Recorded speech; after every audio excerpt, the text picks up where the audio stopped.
Hi guys, welcome to happy high tarot. चलिए देख लेते हैं कि आज की आपकी टैरो रीडिंग में आपके लिए क्या मैसेजेस निकल कर आते हैं।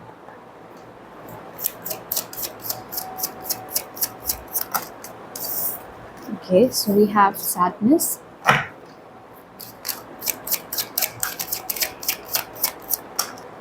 बैलेंस,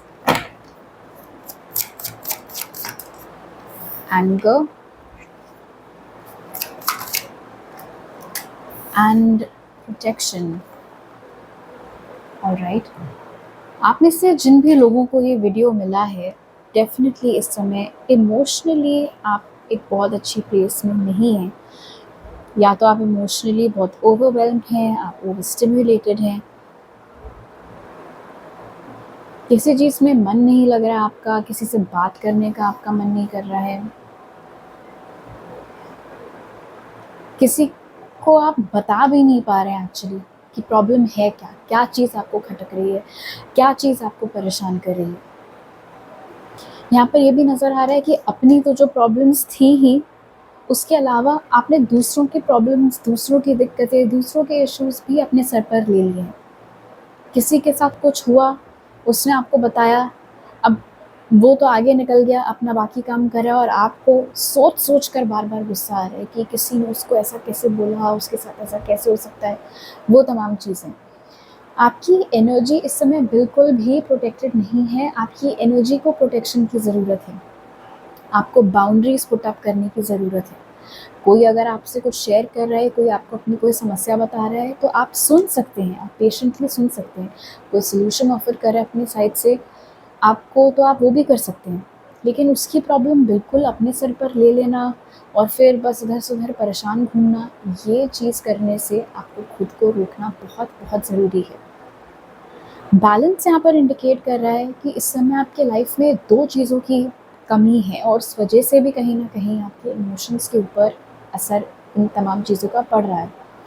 पहला तो आपका वर्क लाइफ बैलेंस हो सकता है बिगड़ा हुआ हो, जो 100-2-2-2। तो या तो सिर्फ आप काम ही काम करते हैं या आप सिर्फ आराम ही आराम करते हैं। वो लेजर और वर्क के बीच में बैलेंस आपसे नहीं बैठाते बन रहा है। एंड अगेन उसके पीछे भी ये रीज़न हो सकता है कि इमोशंस क्योंकि पूरे डिस्टर्ब चल रहे हैं, इसीलिए समझ ही में नहीं आता है कि क्या करना सही है, क्या करना गलत है। दूसरा डिसबैलेंस जो यहाँ पर नज़र आ रहा है, और ये मैसेज बहुत ही स्पेसिफिक है, हर किसी के लिए रेजोनेट नहीं करेगा, बट हो सकता है आप में से कुछ लोगों को हार्मोनल इम्बैलेंस भी हो रहा हो और कहीं ना कहीं उसका भी असर आपकी हेल्थ के ऊपर पड़ रहा हो और इस तरीके के सिम्टम्स आपको देखने को मिल रहे हैं। यहाँ पर ये भी नज़र आ रहा है अगेन कि गिविंग एंड टेकिंग के बीच में भी बैलेंस नहीं है। In fact sadness, anger and protection यहाँ पर ये भी इंडिकेट कर रहा है कि जब कोई और अपनी प्रॉब्लम आपके पास लेकर आता है, आप सुनते हैं, समझते हैं, सुलझाने की कोशिश करते हैं, उल्टा उस चीज़ को आप अपनी प्रॉब्लम बना लेते हैं। लेकिन जब आप दुखी होते हैं, जब आप परेशान होते हैं, जब आपको कोई चीज़ खटक रही होती है और अगर आप किसी को अप्रोच करते हैं, आप अपनी बात शेयर करते हैं इस उम्मीद में कि जैसे मैंने इसकी हेल्प की थी, शायद अब ये भी मेरी हेल्प करेगी या ये भी मेरी हेल्प करेगा, तो वैसा होता नहीं है। वो लोग तुरंत अपनी बाउंड्री सेटअप कर देते हैं कि अच्छा बाद में बात करेंगे, अभी मैं थोड़ी बिज़ी हूँ या अभी मैं थोड़ा बिज़ी हूँ, उस तरीके से। और जब इस तरीके के इंसिडेंट्स आपके साथ होते हैं, तभी भी आपका एंगर फेयर अप हो जाता है, तभी भी आपको नेचुरल सी बात है, गुस्सा आता है, इरिटेशन होता है। क्यों? क्योंकि एक एक्सपेक्टेशन थी आपकी और जिस किसी से भी एक्सपेक्टेशन थी, वो उस एक्सपेक्टेशन पर खरा नहीं उतर पाए इस रीज़न से। प्रोटेक्शन यहाँ पर इंडिकेट कर रहा है कि ये जो एंगर है, ये जो चिढ़ है, ये आपके मन में, आपके दिल में इसने घर कर लिया है क्योंकि आप एक्सप्रेस नहीं कर सकते। जिस किसी से भी आपको ये नाराज़ी है, जिस किसी ने भी आपका दिल दुखाया है, जिस किसी ने भी आपके एक्सपेक्टेशंस ब्रेक किए हैं, आपने अभी तक उस इंसान को कन्फ्रंट नहीं किया है। आपने उनसे शेयर नहीं किया है कि उनके बिहेवियर से आपको ठेस पहुंची, उनके बिहेवियर से आपको दुख पहुंचा। तो उनको तो आपने कुछ बोला नहीं, बट वो एंगर अंदर ही अंदर बबल अप कर रहा है आप में। एंड आई थिंक उस वजह से भी एक किस्म से आप ट्रैप हो गए हैं इन हेवी इमोशंस में, दुख, गुस्सा, इन हेवी इमोशंस में आप ट्रैप हो गए हैं, क्योंकि कोई आउटलेट नहीं है, ना किसी और से आप डिस्कस कर रहे हैं चीज़ें, एंड जिनसे ऑफ कोर्स आप नाराज़ हैं उनको तो बिल्कुल भी आपने कानों कान भनक नहीं लगने दी है इस चीज़ की। कहीं न कहीं इन कार्ड्स में आपके लिए गाइडेंस भी है, स्पेशली बैलेंस के साथ। जिस समय आप बहुत गुस्से में होते हैं, जिस समय आप बहुत दुखी होते हैं, उस समय आपको कोई फ़ैसले नहीं लेने चाहिए। क्यों? क्योंकि आपके इमोशंस उथल-पुथल हो रखे हैं, क्लैरिटी नहीं है। इमोशनली ओवरवेल्म होकर अगर आपने कोई फ़ैसला लिया, तो बहुत स्ट्रॉन्ग चांसेस है कि बाद में आपको खुद ही को रिग्रेट हो कि अरे यार, पता नहीं क्या सोच के उस टाइम मैंने इस चीज़ को येस बोल दिया या मैंने उस चीज़ को नो बोल दिया। इसीलिए एक एडवाइस यहाँ पर निकल कर आया है इन्हीं कार्ड्स में कि जभी भी आप इमोशनली एक अच्छी स्पेस में नहीं हैं, उस समय कोई भी इम्पोर्टेंट फ़ैसले लेने से आपको वो चीज़ अवॉइड करनी है। ओके, आपके टैरो कार्ड्स भी देख लेते हैं।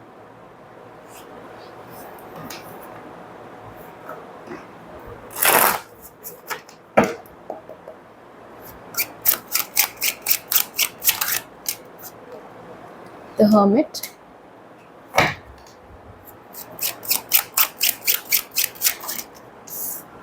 Eight of cups,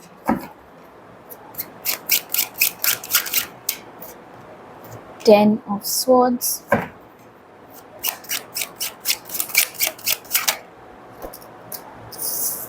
page of swords, bottom of the deck है थ्री ऑफ पेंटिकल्स।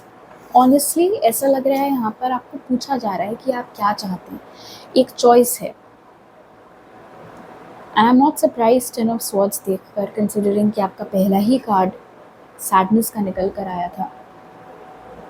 सबसे ज़्यादा इस समय अगर कोई चीज़ आपको परेशान कर रही है तो वो है ये रियलाइजेशन कि मैं इमोशनली सबके लिए अवेलेबल रहती हूँ और रहता हूँ। मेरे पास दुनिया भर का टाइम होता है दूसरे लोगों की प्रॉब्लम सुनने के लिए, समझने के लिए, बट मेरे मुश्किल की घड़ी में जब मुझे कुछ चाहिए होता है, कोई गाइडेंस चाहिए होती है, कोई चाहिए होता है जिससे मैं बात करके अपना दिल हल्का कर सकूँ, तो मेरे आसपास उस टाइम कोई अवेलेबल नहीं होता है और आप बार-बार और ख़राब लगता रहता है यही सब सोच के। अब बेसिकली आपके पास 2 चॉइसेस हैं यहाँ पर, राइट?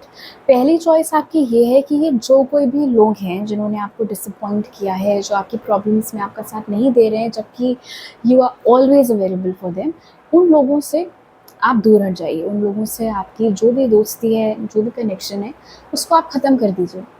क्यों? क्योंकि वो लोग आपकी एनर्जी, आपके एफ़र्ट्स, आपके इमोशंस को रेसिप्रोकेट नहीं कर रहे हैं। दूसरा ऑप्शन ये है कि जो चीज़ उनके बिहेवियर के बारे में आपको बॉदर कर रही है, उस चीज़ को बजाय अपने मन में रखने के उनको कन्फ्रंट करिए, उनको कन्वे करिए, उनको बताइए कि मुझे लगा था यार कि मुझे इतनी प्रॉब्लम हो रही है, मैं तुम्हें बताऊँगी या तुम्हें बताऊँगा तो तुम कुछ तो सॉल्यूशन मुझे दोगे या तुम 2 मिनट शांति से मेरी बात सुनोगी। तुमने ऐसा नहीं किया, मुझे ख़राब लगा, मुझे बुरा लगा। ऑनेस्टली उनको कम्युनिकेट कर सकते हैं। स्पेशली अगर ये कोई क्लोज़ कनेक्शन है, आपको लगता है कि यार इतने सालों की हमारी दोस्ती है या इतने टाइम से हम दोनों एक-दूसरे को जानते हैं, तो मैं ऐसे ही ये फ्रेंडशिप या ये कनेक्शन नहीं ख़त्म कर सकती या नहीं ख़त्म कर सकता, तो एटलीस्ट आप फिर ट्रांसपेरेंसी लाइए उनके साथ। उनको कन्वे करिए कि आपके क्या एक्सपेक्टेशंस हैं, किस चीज़ का आपको बुरा लगा, because it's quite possible hermit की एनर्जी के साथ कि शायद उन्होंने रियलाइज़ ही ना किया हो कि उनका वो एक सेंटेंस कि अभी मैं बिज़ी हूँ, बाद में बात करते हैं, उसका आपके ऊपर क्या असर हुआ होगा, स्पेशली जब आप ऑलरेडी परेशान चल रहे थे, राइट? सो 2 चॉइसेस आपके पास हैं, 2 रास्ते आपके पास हैं। यहाँ पर ये भी नज़र आ रहा है एंगर और प्रोटेक्शन के साथ कि कोई ऐसा इंसान जिसने आपको बहुत दुःख पहुँचाया, बहुत दुःख, मतलब हो सकता है एकदम से आपकी लाइफ से चले गए हों, कोई एक्सप्लेनेशन आपको नहीं दिया हो, बिल्कुल गोस्ट कर दिया हो आपको।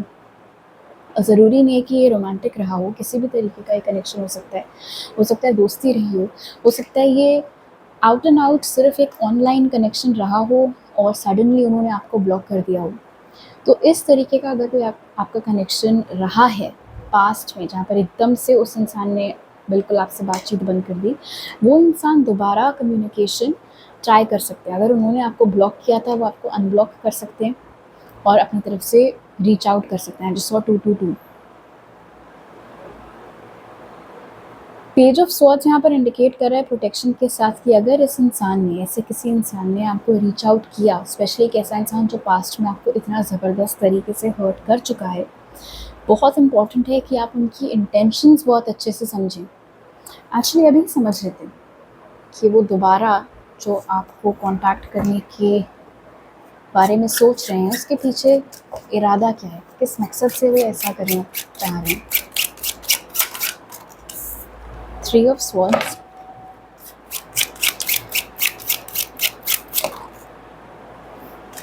द स्टार इन रिवर्स, सिर्फ अटेंशन के लिए और कुछ नहीं। आई डोंट थिंक आपको ज़रूरत है इस इंसान के ऊपर अपना टाइम बर्बाद करने की।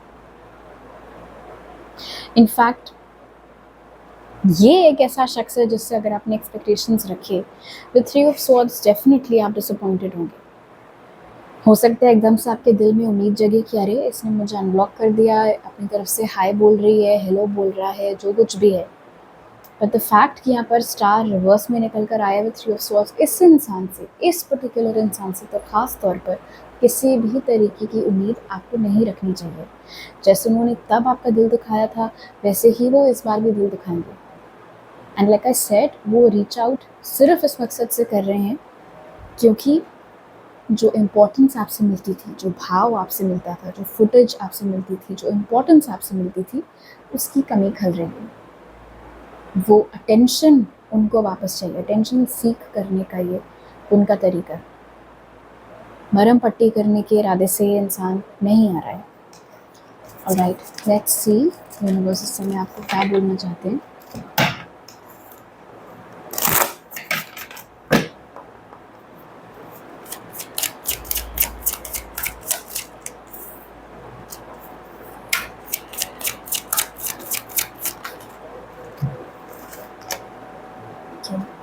सो वी हैव डिवाइन एल्केमी। ये कह रहा है move beyond your current challenges, focus on what you desire, psychic insight, your third eye is open, see truth for what it is, follow your intuition। जब ये इंसान आपके लाइफ में वापस आए, बातचीत करने की कोशिश करे, अगर इंट्यूटिवली आपको लग रहा है कि जो बोल रहा है सच नहीं है, मुझे अच्छी फीलिंग नहीं आ रही है इस बारे में, तो आपको अपनी इंट्यूशन की सुननी है। सिमिलरली इस समय जो भी इमोशंस की उथल पुथल आपके बीच में चल रही है, प्लीज़ नो कि हमेशा मामला इसी तरीके से नहीं रहेगा। ये सिचुएशन बदलेगी और इस सिचुएशन को बदलने के लिए नज़रिया बदलना बहुत ज़रूरी है। हमेशा सिर्फ पास्ट की चीज़ें, सिर्फ नेगेटिव चीज़ों से के बारे में सोचने के बजाय पॉजिटिव चीज़ें, एक पॉजिटिव फ्यूचर, क्या चीज़ें आपको चाहिए हैं, क्या आपके ड्रीम्स हैं, क्या आपके होप्स हैं, उनके ऊपर फोकस शिफ्ट करना आपके लिए बहुत इम्पॉर्टेंट है। ऑलराइट, तो अभी मेरे पास आपके लिए इतने मैसेजेस हैं। I'll see you guys next time. Bye.